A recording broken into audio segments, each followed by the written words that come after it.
Thank you very much, Dr. Pinkel sir, for having me in this course and wonderful presentation so far. Just to add on the wonderful presentation that Dr. Tejas Shah made, the Barrett's formula, the Barrett's True K now also has an option of selecting keratoconus. So they have come up with a new algorithm for keratoconus. So that should hopefully improve our outcomes in keratoconic eyes. Now, switching from adults to pediatric, uh, pediatric cataracts have several challenges. At the outset, I acknowledge that we do receive research grant support from Alcon Laboratories, but has no relevance to this presentation. Accurate eye power prediction is one of the major challenge, particularly in children, because these eyes are going to grow. And the concerns about calculating IOL power in children are threefold. First is how do you measure them accurately? Because none of these fancy equipments that we've all learned, the SWEP, SOSO, CT, etc., are applicable. Second is what formulas do you use, and children behave very differently compared to adults, and how much do you target their refraction, keeping in mind the growing eye. The basis of keratometry, I mean, the biometric evaluation is the keratometry and the axial length measurements.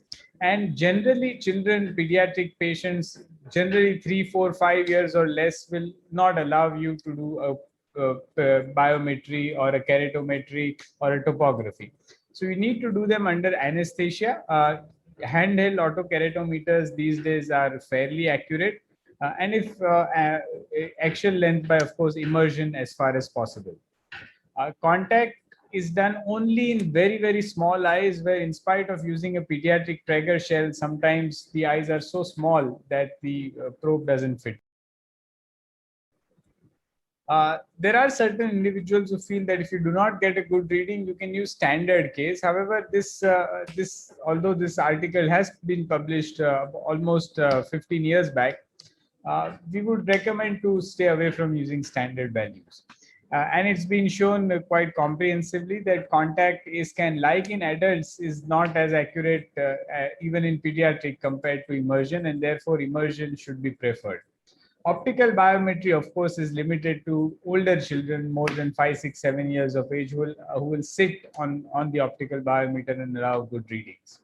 Now, having taken the readings, how do you calculate and what formulas do you use? Do you use the Barrett's, the Olson, Haigis, artificial intelligence, etc.?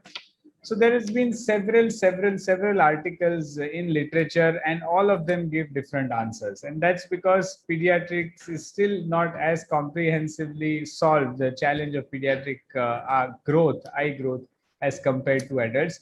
And there have been, like I said, several publications recommending all kinds of formulas, all generations of formulas. We did our own study comparing the SRKT, Hoffer Q, Holiday 1 and the Holiday 2. And what we found was the SRKT and the Holiday 2 had the least absolute prediction error. So our choice is the SRKT or the Holiday 2. Remember, the Barrett's and all of them are newer formulas, and they've not been evaluated so far in pediatric eyes. We are in the process of doing that, but as of now, there is no recommendation for any of the newer generation formulas. So this was the article that we published, where we found the SRKT and the Holiday 2 to be the most useful in our setup. And the third most important is how much do you leave the child with the refractive error post-operatively? That is the target refraction.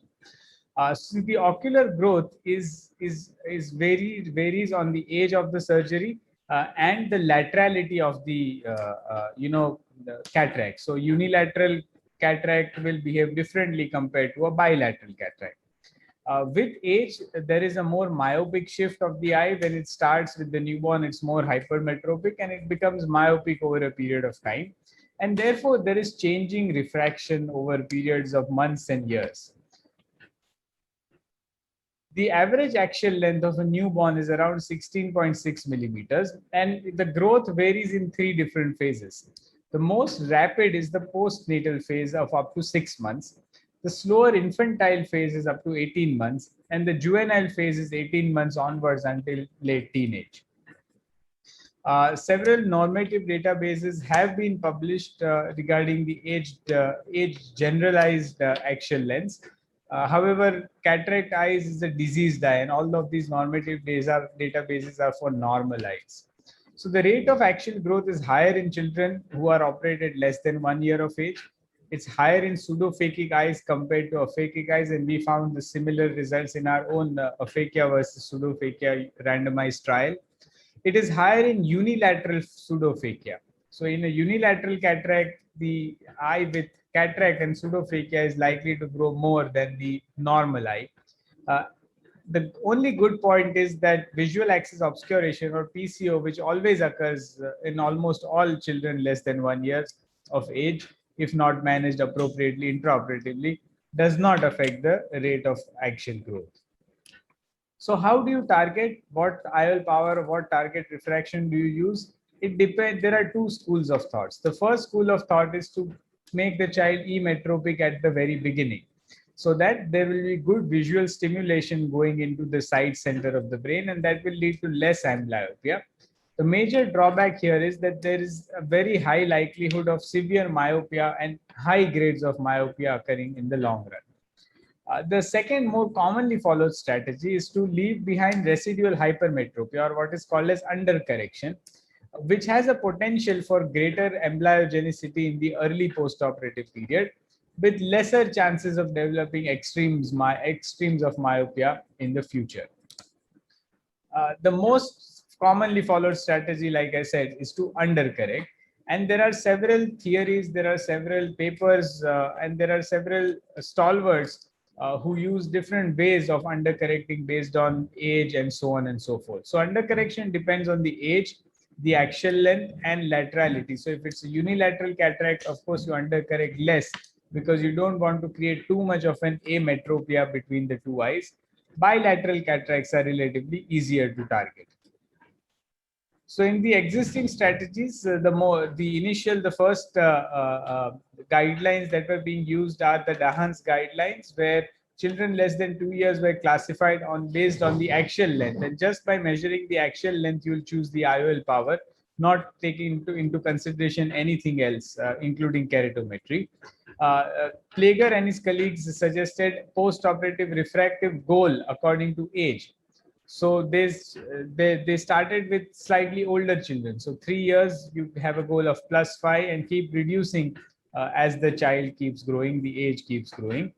Dr. Rupal Trivedi and Dr. Ed Wilson and their groups, according again to their age, but they started with much younger children of 1 or less than 1 year of age. And as you can see, younger the child, more the residual hypermetropia or undercorrection.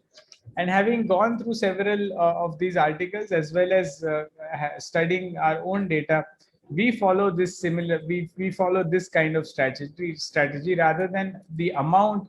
We deduct a percentage. So less than 3 months, we deduct 35% undercorrection, 3 to 6 months, 30%, 6 to 12 months, 25%.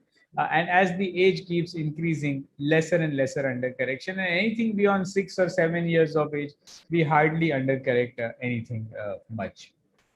So for example, if a 9-month child was presented with cataract and his emetropic power was 32 diopters, as per our strategy, we would do a 25% reduction, which would mean deducting 8 diopters from 32 diopters, which would mean an IOL power implantation of 24 diopters. So I think to summarize pediatric IOL power calculation, like I said, the challenges lie in measurement. So frequent and good examination under anesthesia by a specially trained optometrist is important. Accurate measurements can be achieved by using handheld keratometers and smaller customized designed Prager shells for immersions. We find the SRKT and the Holiday 2 at the moment to be reasonably the most closest to what we are targeting. And always follow the strategy of undercorrection, whatever form of undercorrection you prefer, stronger or lesser, but always undercorrect, and younger the child, more the undercorrection.